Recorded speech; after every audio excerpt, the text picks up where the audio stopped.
এবার প্রথমবারের মতন আমাদের জামালপুরে আসতেছেন।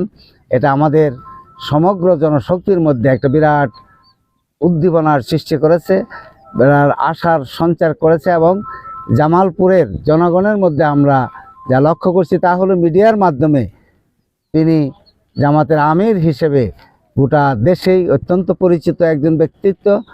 আর তার কথা এবং তার সামগ্রিক যে ভূমিকা, এটা দেশবাসীর কাছে, মানুষের কাছে অত্যন্ত আশাপ্রদ। সুতরাং আজকে জামালপুরে যে তিনি আসতেছেন, জামালপুরবাসীও আনন্দের সাথে এই আশাটাকে তারা স্বাগত জানাচ্ছেন। এটা আমাদের উপলব্ধি।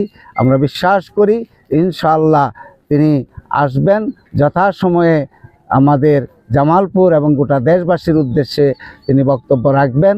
একটা সুন্দর বাংলাদেশ, একটি দুর্নীতিমুক্ত বাংলাদেশ, একটি মানবিক বাংলাদেশ গড়ার ক্ষেত্রে তিনি অত্যন্ত গুরুত্বপূর্ণ এবং বক্তব্য রাখবেন আমরা আশা করছি। আর এই বক্তব্যের মাধ্যমে আমাদের জামালপুর বিশেষ করে যে সব দিক থেকে একটা পিছিয়ে পড়া জেলা, আমরা এই জেলাকে মডেল জেলা হিসেবে গড়ে তোলার আশা পোষণ করি। এবং আমিরে জামাতের সাথে আমরা এই ব্যাপারে আমরা আলোচনা করব।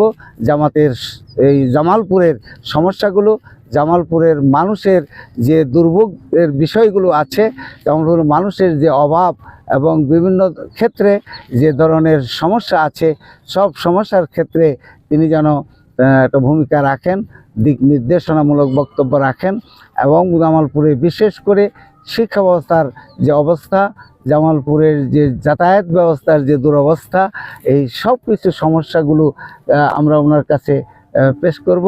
আগামীতে জনগণ যদি জামাতকে দাঁড়িপাল্লা ভোট দিয়ে সংসদে পাঠান এবং জাতিকে নেতৃত্ব দেওয়ার ক্ষেত্রে, পরিচালনা করার ক্ষেত্রে জামালপুরের জনগণ এবং গোটা দেশের জনগণ যদি জামাত ইসলামের উপরে আস্থা রাখেন, তাহলে আমাদের জামাত বলেছেন যে জনগণ যদি আমাদেরকে রায় দেন সরকার পরিচালনা করার ক্ষেত্রে, আমরা আগামী বাংলাদেশকে 5 বছরের যে যদি দায়িত্ব দেন আমাদেরকে, আমরা এমন একটি বাংলাদেশ গড়ে তুলব যেখানে কোনো দুর্নীতি থাকবে না।